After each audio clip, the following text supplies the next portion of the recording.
Pagkatapos nilang mag-almusal, sinabi ni Jesus kay Simon Pedro, "Simon na anak ni Juan, mahal mo ba ako ng higit sa pagmamahal nila?"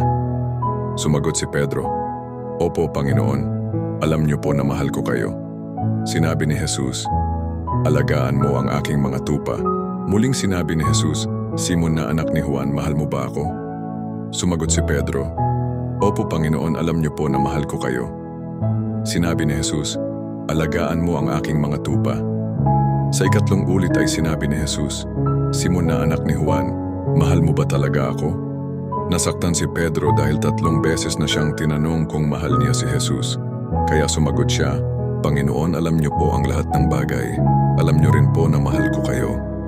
Sinabi sa kanya ni Jesus, "Alagaan mo ang aking mga tupa. Sinasabi ko sa iyo ang totoo, noong bata ka pa, ikaw mismo ang nagbibihis sa sarili mo at pumupunta ka kung saan mo gusto. Pero pagtanda mo, iuunat mo ang mga kamay mo at iba na ang magbibihis sa iyo at dadalhin ka sa lugar na hindi mo gusto."